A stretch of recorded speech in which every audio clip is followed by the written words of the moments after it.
Hi all, Meredith with the DuFour team and West USA Realty here. So Brandon and I have received a lot of questions recently about the NAR, National Association of Realtors settlement and what it actually means to buyers and sellers. There is a ton of information going around about this, and as you can imagine, so much of it is incorrect. So to help you all understand the facts, I'm going to summarize the upcoming changes with an explanation that actually makes sense. And here's a little secret. Come here. Many of us have already been doing this. So the big scary changes really aren't that scary. So number one,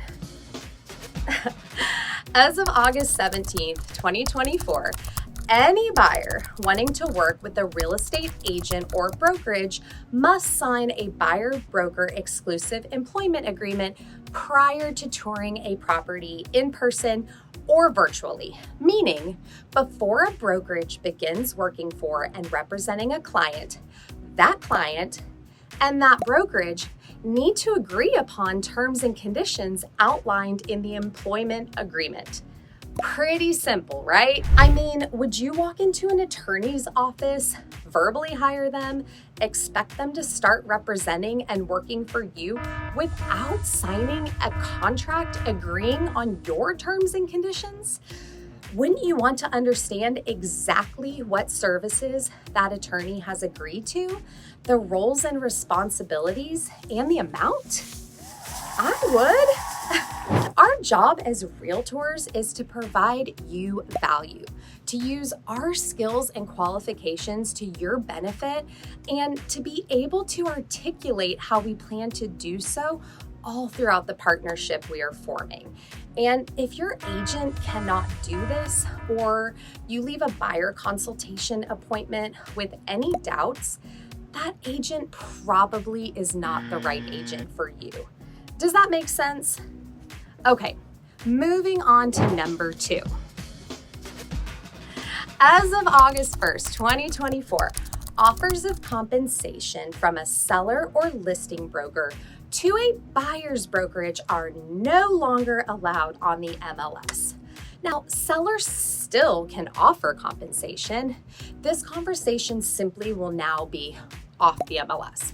And the main reason for this is to provide more transparency in the industry and to ensure sellers are aware compensations offered or not offered are negotiable. And here's another big secret. Come here. Compensations have always been negotiable. What?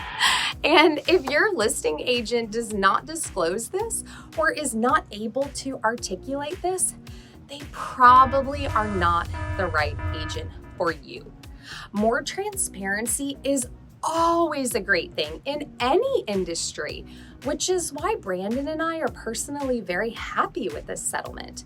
Now, I'm not saying listing agents, especially experienced ones, won't have a compensation amount they have in place for their services.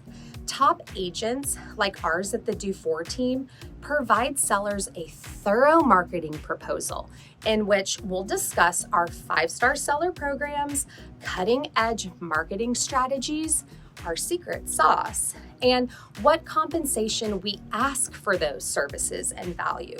These conversations with our sellers are always fluid and always negotiable.